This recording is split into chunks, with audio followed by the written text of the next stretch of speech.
Conduction continue et discontinue d'un montage Hacheur série.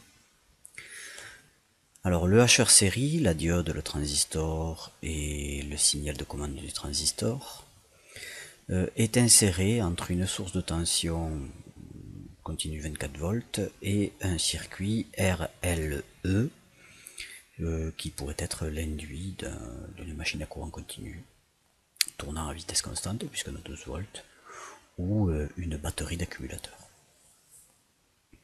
Nous allons observer la tension U en sortie du hacheur et l'intensité du courant I en sortie du hacheur.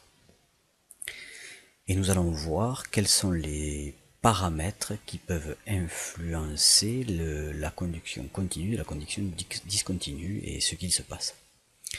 Alors on dit que la conduction est continue en sortie du hacheur tant que l'intensité du courant I à travers la charge du hacheur ne s'annule pas. C'est le cas ici. Nous avons une fréquence de découpage de 10 kHz, un rapport cyclique de 0,7, une constante de temps du circuit RL de L sur R 60 milli sur 60 ohms de 1 milliseconde. La fréquence étant de 10 kHz, ça nous fait du 0,1 milliseconde.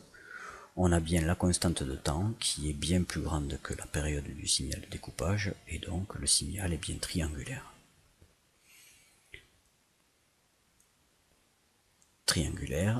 Et ne s'annule jamais. Nous allons diminuer la valeur de l'inductance.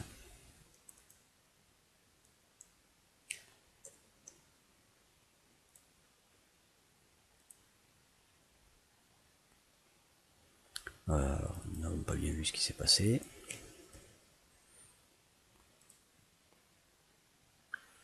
Alors nous voyons que c'est entre 0,76 et 0,84, ça nous fait du 8 mA d'ondulation pour l'intensité du courant.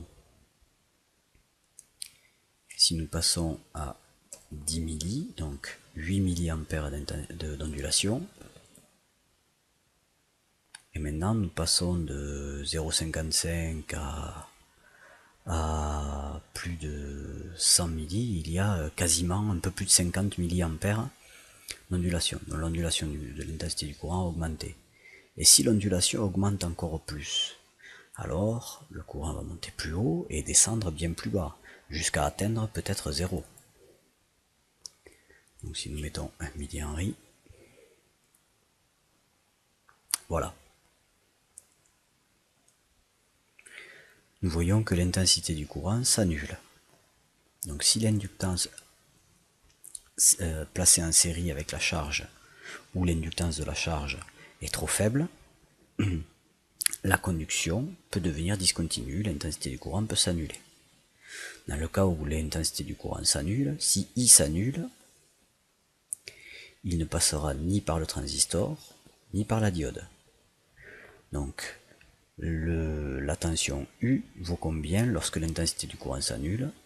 Eh bien, lorsque l'intensité du courant s'annule, nous sommes ici, la tension vaut environ 12. En effet, UL vaut 0, UR vaut 0, puisque l'intensité du courant vaut 0, et U n'est plus égal qu'à U bat. Le courant étant nul, il ne passe plus à travers le transistor et à travers la diode, ils ne servent plus à rien, les deux composants, les deux interrupteurs sont ouverts, donc la tension U est bien égale à 12 volts.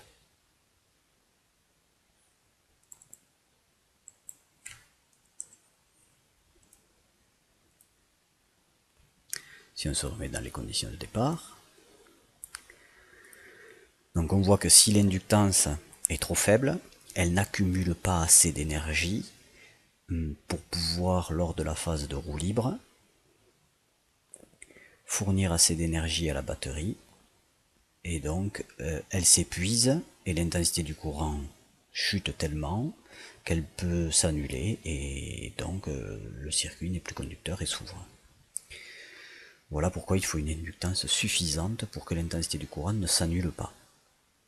Autre paramètre, si nous modifions la valeur de la fréquence.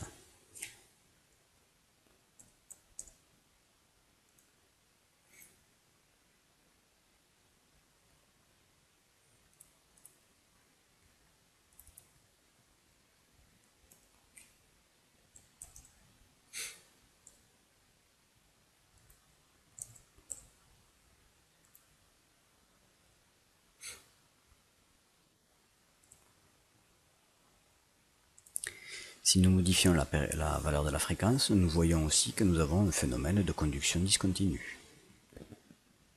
Donc une fréquence trop basse ou une inductance trop basse engendre une conduction discontinue. L'intensité du courant dans la charge s'annule. C'est-à-dire que la bobine a le temps de se décharger complètement. Autre phénomène, on se remet sur 10 kHz.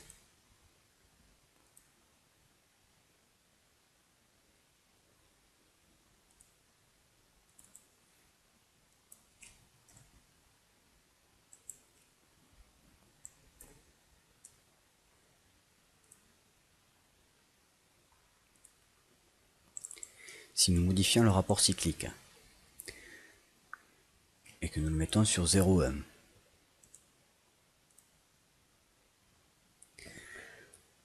donc la période pendant laquelle la bobine se charge est trop faible par rapport à la durée pendant laquelle la bobine se décharge. Ce qui fait que le temps d'accumulation d'énergie de la bobine est beaucoup plus faible que le temps de restitution d'énergie de la bobine, si le rapport cyclique est trop faible, et donc nous sommes aussi dans un cas de conduction discontinue.